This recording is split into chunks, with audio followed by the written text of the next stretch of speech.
আসসালামু আলাইকুম। ফয়সাল অফিসিয়াল এই ইউটিউব চ্যানেলের শর্ট ভিডিওতে আপনাদের স্বাগতম। তো আজকের এই শর্ট ভিডিওতে আমরা জানবো যে কল ব্যাক মেথড এটা মূলত কি। তো আপনারা যদি একটা অ্যাক্টিভিটি থেকে একটা ক্লাসে কিছু ডাটা এমনভাবে পাঠান যে সেই ক্লাসে গিয়ে ডাটাগুলো ব্যাকআপ হবে বা কোনো জায়গায় আপলোড হবে বা কোনো কিছু ডাউনলোড হবে। তো সেই ক্লাসে ডাটাগুলো যাওয়ার পর সেই কাজটা সম্পন্ন হওয়ার পরে মেইন অ্যাক্টিভিটিতে যে ডাটাগুলা ফিরে আসে সেটা ডাউনলোড কমপ্লিট হলে ডাউনলোড কমপ্লিট আসতে পারে বা সেটা ডাউনলোড ফেইলড হলে মেইন অ্যাক্টিভিটিতে যে ডাটাগুলো ফেইলডের ডাটাগুলো রিটার্ন করে শো করে।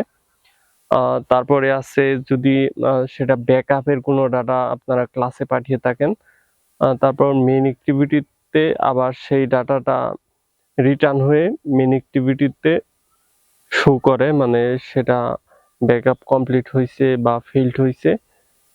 সেই ধরনের ডাটাকে যেই ক্লাস থেকে শো করানো হয় মেইন অ্যাক্টিভিটিতে, তো সেটা মূলত কল ব্যাকের মাধ্যমে করা হয়।